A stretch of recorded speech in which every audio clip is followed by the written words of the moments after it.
Okay, we're doing a Forces for Good presentation. I don't know if you guys knew our theme for today is Forces for Good. So one of the things we gave you today was to see if you could do a service for somebody here at the Capitol. Try and make it the happiest day on the Capitol this year. So, some of you got a preview of our choir. We'll see the Bingham High School choir here in a minute. We're excited to have them here. I'd like to also acknowledge a few people that we have here in the answer that have been here helping. So, back at the registration table where you guys checked in, turning around, that's Betty Shaw. She's been with Utah PTA for 20 years or so. She was the student leadership commissioner before me and taught me everything I know. She's awesome.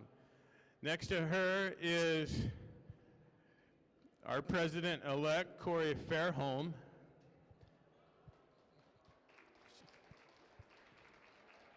And then, I don't see any of the other people that were taking you on tours, but Sherry Maddle, well, she's just getting back.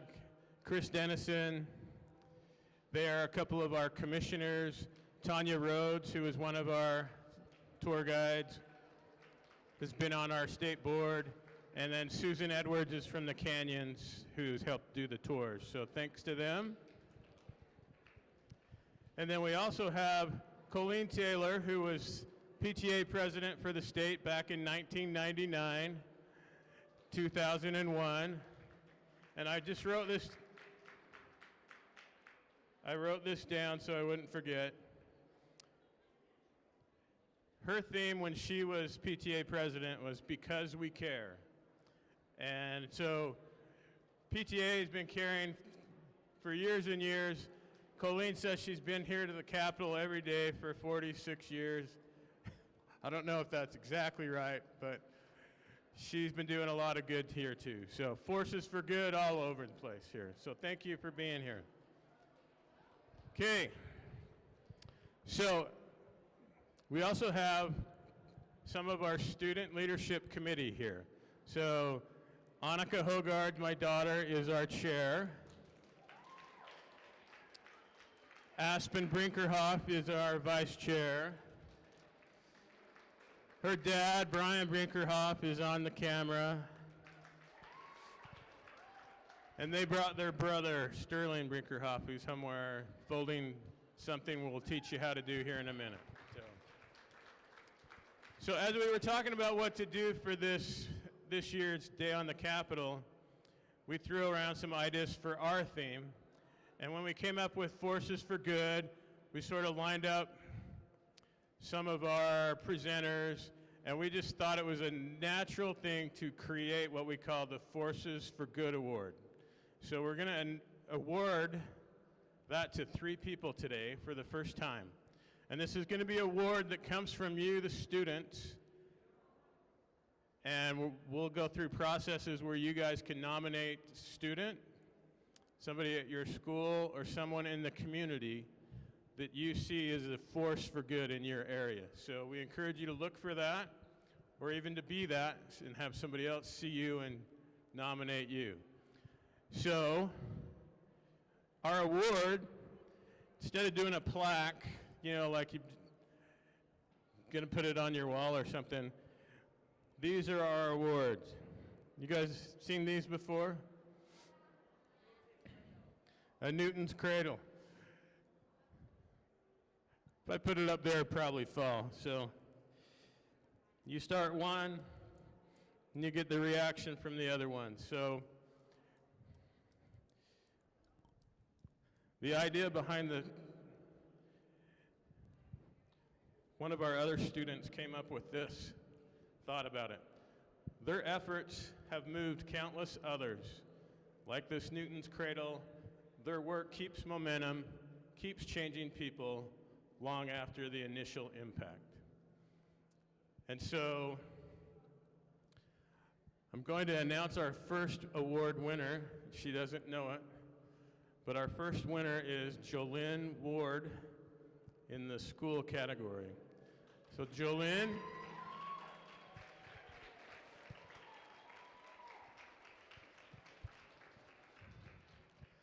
I asked them to be prepared with a couple comments on how to be a force for good. So, Jolene?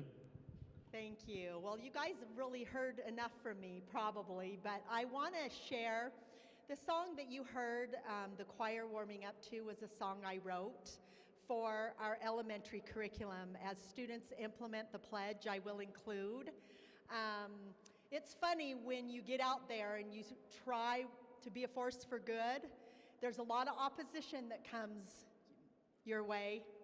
I've had a lot of hard things that I've had to go through to spread this message. But I'm a fighter. I love the kids, and it's so important that students understand you guys are the future. You are the future, and as I look out over all of you, it gives me hope. Because we need forces for good in our schools, in our communities, in our homes. We need kindness in our homes, with your siblings, with your parents.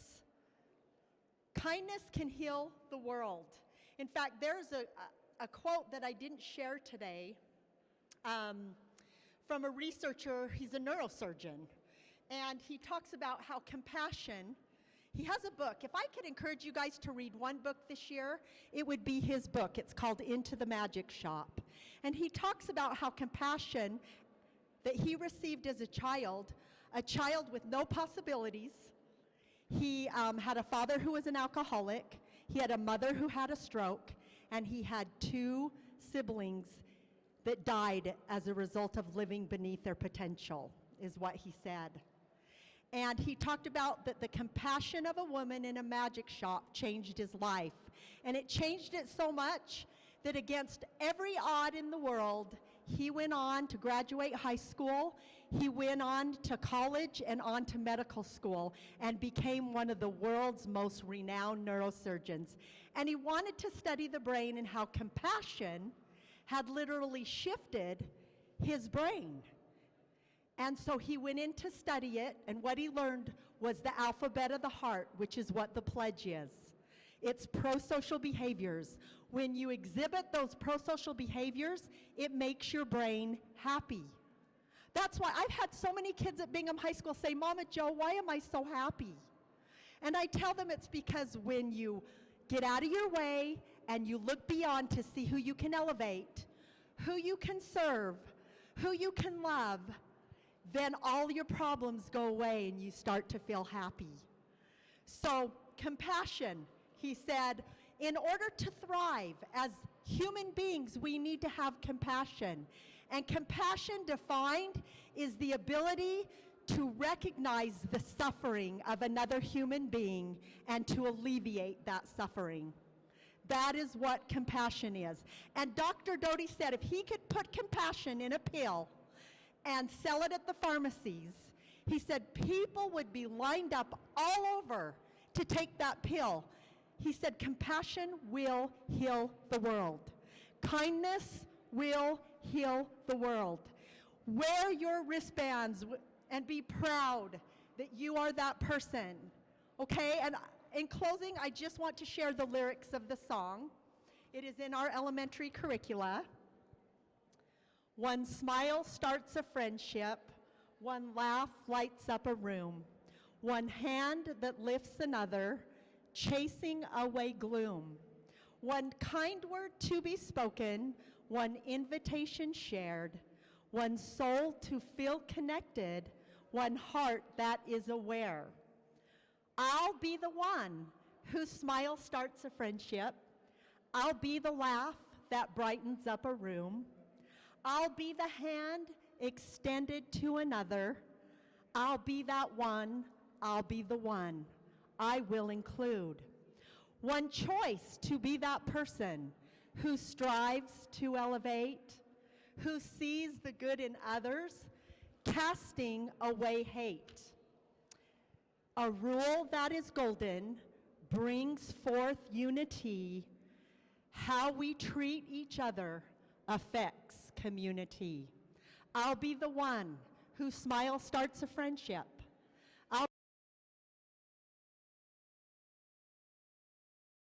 be the one whose laugh lights up a room. I'll be the hand extended to another. I'll be that one. I'll be the one. I will include. My challenge to you is to go into your schools, in your homes, in your communities, and be that one. Thank you. Oh, and before we're done, I'm going to introduce the choir. Choir director Ryan North is amazing. He directs Bingham's Madrigals and Bingham's a cappella choir. Also, members of the Golden Gate Club have joined the choir to perform this today. This song is actually a song that's in Golden Gate Movements or Golden Gate Kids elementary curricula. I also want to give a shout out to Shayla Bentley. She is incredible on the piano. What a gift she has, sharing her knowledge, one of the pledges. And then, of course, Ryan, the conductor. He's amazing. He has recorded 4 of our elementary pledge songs, and Bingham Choir has been so awesome to help us get these songs into our curriculum. So thank you to everybody who's being a force for good. Thank you. Okay, Bingham Choir, you guys are on. Come on in.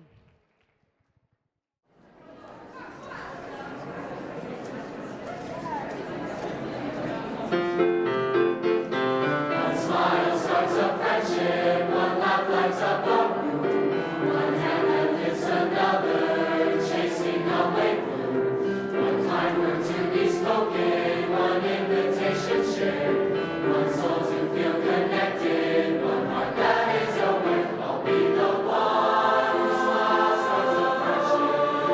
I'll be the love that brightens up the room.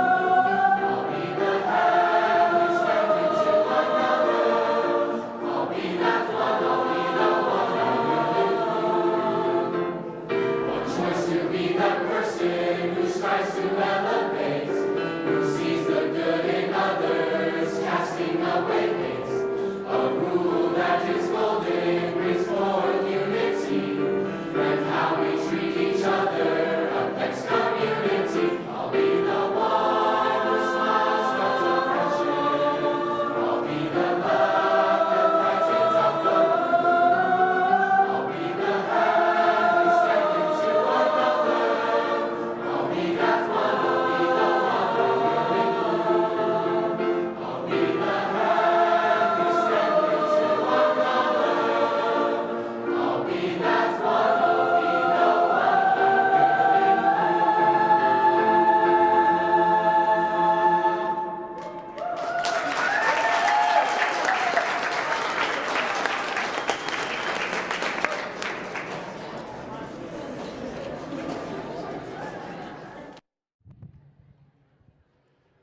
Okay, while they are clearing the stage, we'd like to welcome up our host for today and our sponsor. Representative Susan Pulsifer is our sponsor. We'd like to thank her for letting us be here. She also has a vested interest. She's got one of the t-shirts already. I'll let her make a couple comments. First of all, thanks for coming today. I just love it when students can come up to the Capitol and see what it looks like and get a feel for what happens up here. So I am so glad you're here. It's so great and great welcome. And I also so appreciate Golden Gate and what they're doing. Actually, I still remember the day that Jolene Ward that just got the award. She's my neighbor. And I still remember the day that she told me about Golden Gate, how it came about, and what it would do. And my eyes got big and my jaw dropped and I said, I want to be that person. And I said, can I be a part of it? And so I get to be a part of it and have a shirt. And anyway, so appreciate what she's done and the kids at Bingham High School who have been working on helping with that too. And again, welcome all of you. You're amazing. Thanks for coming. Okay, and she doesn't go anywhere without the okay from her intern. So I'm going to have her intern, Jeremy, come up for a second. Because a lot of us may think we can't get involved up here until we're at least in our 30s, like Representative Pulsifer. So I'm just going to have Jeremy just talk a little bit. Why did you want to do this, and how are you able to do it? Good morning. So yeah, I'm Jeremy Anderson. I'm intern for Representative Pulsifer.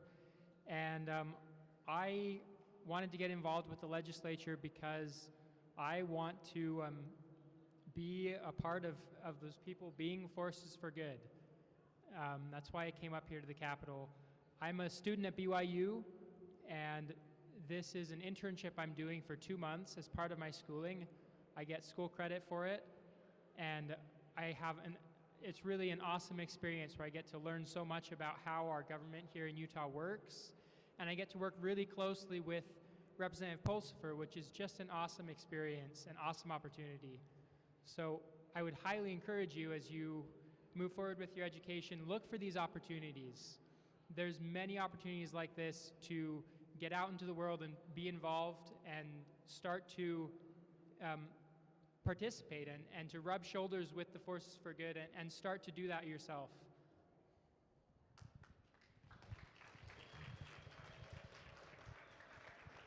Thanks, Jeremy. Representative Pulsifer also told me he is going through his master's in education at BYU, just like she got her master's in education at BYU. So that's pretty cool. Okay.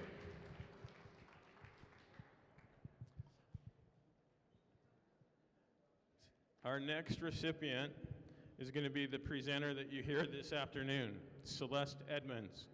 She is the executive director of the Christmas Box House. How many of you guys know what the Christmas Box House is or have heard about it? So there's an author in Utah, Richard Paul Evans, who wrote a book called The Christmas Box. And there, 25 years ago, well, I should probably say it's probably about 30 years ago, because it took a while to get it going, he had the thought that a place needed to be made that helps children as they are going into the foster care system. They're in bad situations, and so it's hard when they get taken out of their home or out of the situation. They need a place to go. And so the Christmas Box House is that place. And it's an amazing place, and they're celebrating their 25th anniversary this year. And what's amazing about Celeste is she knows exactly what they're all going through because she's been through it herself. And so I'd like to bring up here Celeste Edmonds from the Christmas Box House.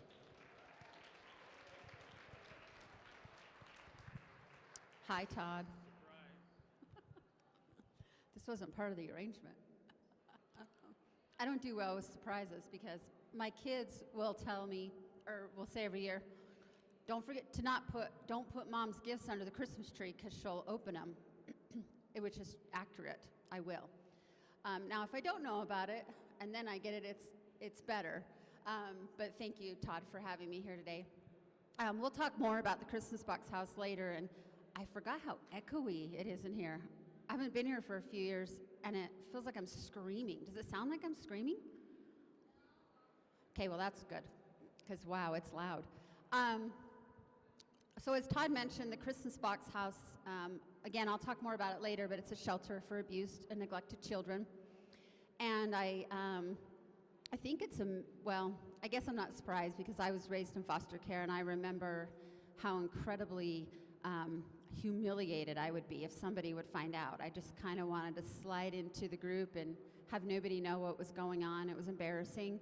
And so the choir is a really special thing for me to see because it was when I was in school. Most of the time I didn't know where I was going to live or sleep. But when I was in school, the choir was the one group I could join that was the most inclusive group. There were no prerequisites needed, and I could fit into a community and blend in.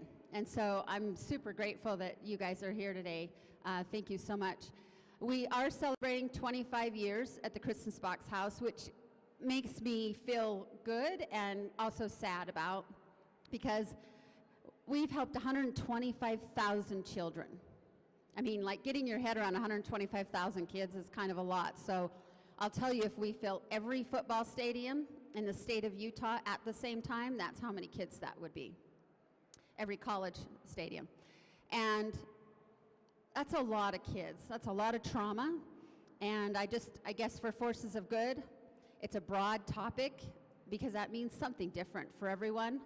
And I just want you to know that whatever your force for good is, whatever that means for you, for someone like me that doesn't know at the time where I'm going to live, where I'm going to sleep, school didn't really matter, but someone passing me in the hallway and just saying something nice was by far the best force of good for me that I could have gotten at that time. Just a simple, kind word, which seems harder and harder these days. But you know what? I say have enough kind words going on that for those in the room that are not saying kind things, they're the ones that don't fit in. They're the ones that don't belong in the room, not the ones that are saying good things about people and making a positive difference. So thank you for stepping up and being here today, and I look forward to talking to you guys more later. Thank you. Thanks, Fran. Okay. I get an award. And I'll have to take it back and give it back to you again next week because we're doing the same thing. Okay, so that was the community award. Now we have the student award. And this is another surprise because he doesn't know it either. A few years ago, there was a student at Spanish Fork High School who started something that they now do every Valentine's Day. And they make these origami flowers, and they make sure that every girl in the school gets a flower and other things on Valentine's Day so that they feel included and feel loved on that day. So that goes to Sterling Brinkerhoff. And he's going to teach you how to do that. I don't know if he's prepared anything because I didn't even tell him about this. So I actually have his dad ready to talk about it if he's not ready to talk about it. So it's been a couple of years. He didn't have this when I knew him. But what he did is change the culture at a school, and it's changed that school forever. So who wants it first? Dad? Just last week in the news, they reported that loneliness is just as detrimental as smoking to your health. 5 years ago, Sterling was a sophomore at Spanish Fork High School, and it was getting towards the end of the year, and he came to his English class, and then there was an empty desk just off to the side of him there. And then the buzz of what happened came out, that that young lady took her life up Payson Canyon with help of a friend, quote unquote. The friend actually bought rope for her. And it left a real impression on Sterling in that class that left a hole, not just in that desk, but for everybody that was in that class and everyone that knew her, it left a hole. And it bothered Sterling, and he didn't want anyone at Spanish Fork High School to feel that that was their only friend that would encourage somebody to do something like that, to take their life. The next year, when Sterling was junior year, he visited with the principal early on and said he wanted to do something special for Valentine's Day for everyone in the school. He didn't want anyone to feel lonely or feel forgotten on Valentine's Day. In grade school, we all get Valentines. You know, you get the little box and you get that thing stuffed with treats and Valentines. Some of them you don't even know who they're from. But it's something that gets into you, you know, and then when you get to junior high, that stops. And so he didn't want anyone to feel like they were forgotten on that day. It can be a very lonely day. Christmas time can be very lonely. Valentine's is another one. Everyone kind of celebrates that as a couple. If you're not part of a couple, it can be lonely.